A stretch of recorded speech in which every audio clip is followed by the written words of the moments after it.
50 degree की भयंकर गर्मी, सिर्फ 72 घंटे और 10 लाख जानवरों की कुर्बानी। अगर ये आपके शहर में होता तो सड़कों पर खून की नदियां बह जाती और बदबू से शहर खाली करना पड़ता। लेकिन मक्का के इस रेगिस्तान में सड़क पर खून की एक बूंद या एक मक्खी तक नजर नहीं आती। ये कोई चमत्कार नहीं, बल्कि जमीन के नीचे चलने वाला एक ऐसा सीक्रेट सिस्टम है जिसे आज तक अमेज़न या एप्पल जैसी बड़ी बड़ी कंपनियां भी डीकोड नहीं कर पाई हैं। आज जो आप सुनेंगे शायद ही किसी ने आपको बताया हो। दुनिया का सबसे बड़ा मैनेजमेंट सिस्टम किसी बड़ी टेक कंपनी अमेज़न या एप्पल के पास नहीं है। ये एक ऐसे रेगिस्तान के बीचों बीच चलता है जहां हर साल एक ऐसा चमत्कार होता है जिसे दुनिया की कोई भी मॉडर्न सप्लाई चेन आज तक डीकोड नहीं कर पाई है। हम बात कर रहे हैं हज की। एक ऐसा समय जब पूरी दुनिया से 30 लाख लोग मक्का पहुंचते हैं और इन 30 लाख लोगों के साथ जुड़ा है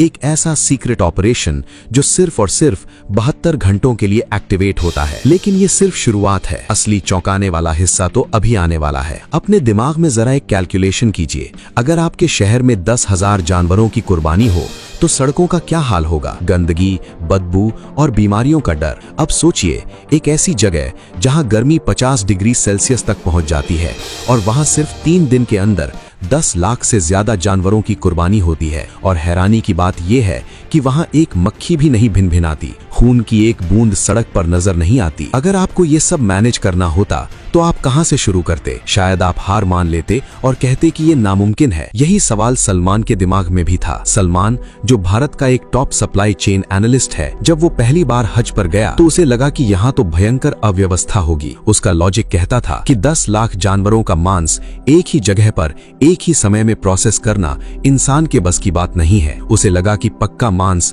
सड़कों पर सड़ जाएगा। अपनी इसी जिज्ञासा को शांत करने के लिए उसने अपनी जान पहचान और कुछ स्पेशल परमिट्स का इस्तेमाल करके उस इलाके में एंट्री ली जहां आम हाजियों का जाना सख्त मना है। और जो उसने वहां देखा उसने उसके होश उड़ा दिए। पर हमेशा से ऐसा नहीं था। एक वक्त था जब हज के दौरान मिना की घाटी किसी बुरे सपने से कम नहीं होती थी। 80 के दशक तक हाजी अपनी कुर्बानी खुद करते थे। लाखों जानवर खुले में काटे जाते थे। नतीजा, सड़कों पर मांस के पहाड़ लग जाते थे, बीमारियां फैलने लगती थीं, बदबू इतनी भयंकर होती थी कि सांस लेना मुश्किल हो जाता था। हालात इतने खराब हो जाते थे कि एक वक्त ऐसा भी था जब लाखों किलो गोश्त को जमीन में दफन करना पड़ता था, क्योंकि इतनी भयंकर गर्मी में उसे बचाने का कोई तरीका ही नहीं था। सऊदी सरकार के सामने एक नामुमकिन चुनौती थी। तो आपको क्या लगता है, इस समस्या को सुलझाने के लिए उन्होंने क्या किया? सन 1983 में सऊदी सरकार और इस्लामिक डेवलपमेंट बैंक ने मिलकर इस संकट का स्थायी हल निकाला।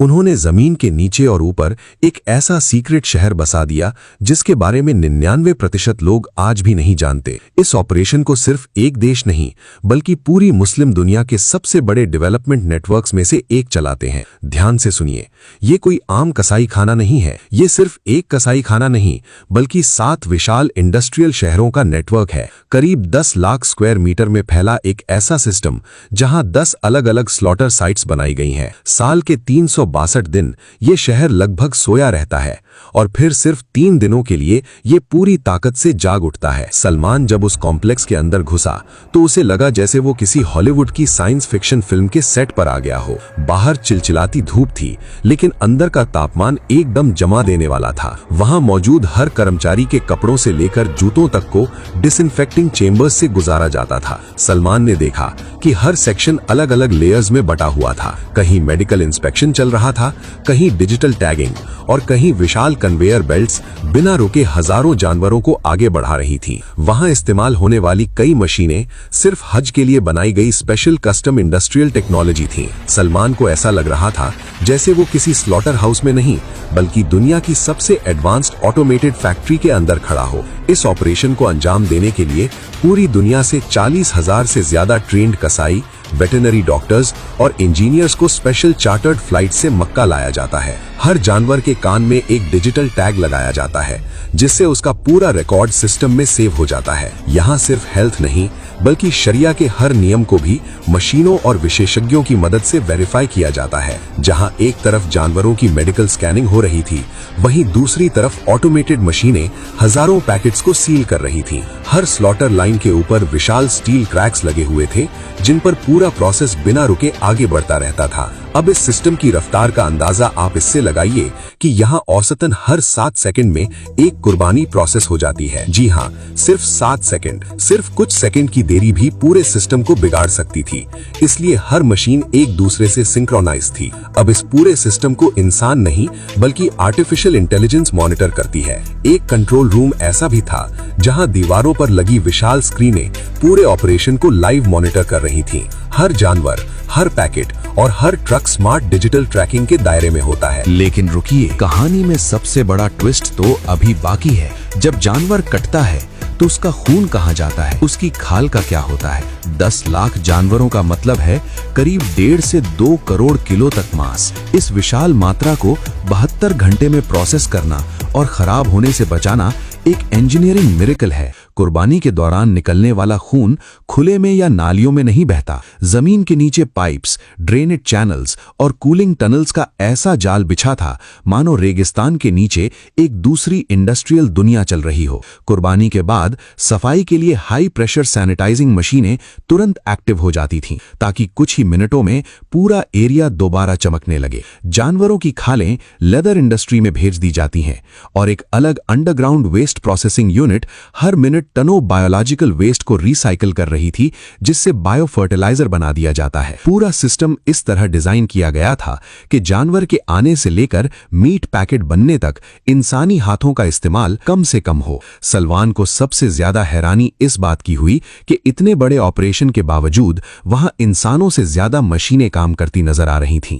जैसे ही गोश्त तैयार होता है, बड़ी बड़ी ऑटोमेटेड मशीनें उसे काटती हैं। सलमान ने देखा कि कुछ मशीनें इतनी तेज थीं कि इंसानी आंख उनके ब्लेड्स की मूवमेंट तक नहीं देख पा रही थी। इतनी विशाल मात्रा में मांस को खराब होने से बचाने के लिए इंडस्ट्रियल वैक्यूम पैकिंग मशीनें लगातार 24 घंटे काम करती रहती थीं। कुछ जगहों पर रोबोटिक आर्म्स गोश्त को कन्वेयर बेल्ट से उठाकर सीधे फ्रीजिंग सेक्शंस में डाल रहे थे। इन फ्रीजर्स की क्षमता इतनी विशाल है कि इनमें 7 लाख जानवरों का गोश्त एक साथ स्टोर किया जा सकता है।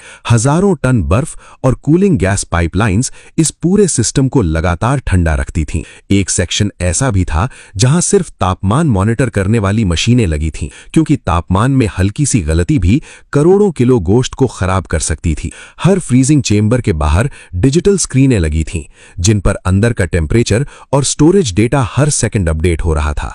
20 जायंट फ्रीजर्स के अंदर सिर्फ 15 से 20 मिनट में वो गोश्त -40 डिग्री पर जमकर पत्थर हो जाता है, ताकि उसमें कोई बैक्टीरिया पनप ना सके। एक पर्ची कटवाने से लेकर पैकेट बनने तक पूरा सिस्टम किसी स्विस घड़ी की तरह चलता है। आज के समय में हाजी को खून और गंदगी के बीच जाने की जरूरत ही नहीं है। वो डिजिटल कूपन खरीदता है, अपने तंबू में आराम से बैठा होता है और उसके नाम की कुर्बानी इस हाईटेक फैसिलिटी में हो जाती है। हाजी को पता भी नहीं चलता और कुछ मिनट बाद उसके मोबाइल पर एक मैसेज आता है, आपकी कुर्बानी मुकम्मल हो चुकी है। लेकिन अभी भी एक आखिरी सवाल बाकी है। क्या आपको याद है मैंने शुरू में कहा था कि असली चौंकाने वाला सच कुछ और है? लोग सोचते हैं कि ये सारा गोश्त सऊदी अरब के लोग खा जाते हैं या फिर इसे गड्ढों में दफना दिया जाता है, पर असलियत आपकी आंखों में आंसू ला देगी। जब वो लाखों किलो गोश्त फ्रीज होकर पैक हो जाता है तो उसे स्पेशल रेफ्रिजरेटेड ट्रकों में लाद कर जेद्दाह के पोर्ट पर ले जाया जाता है। वहां इंतजार कर रहे होते हैं विशाल काय समुद्री जहाज। मक्का में की गई कुर्बानी महीनों बाद फिलिस्तीन के किसी रेफ्यूजी कैंप में बैठे बच्चे की भूख मिटाती है। ये गोश्त सीरिया, सूडान, सोमालिया और यहां तक कि बांग्लादेश और अफ्रीकी देशों के गरीब गांवों तक भेजा जाता है। दुनिया भर के 27 से भी ज्यादा देशों में इसे डिस्ट्रीब्यूट किया जाता है। जो इंसान हज पर आया है उसे शायद कभी पता भी नहीं चलता कि उसके द्वारा दिए गए पैसे से हुई कुर्बानी 7 समंदर पार किसी ऐसे परिवार को जिंदा रखे हुए है जिसने महीनों से पेट भर खाना नहीं खाया।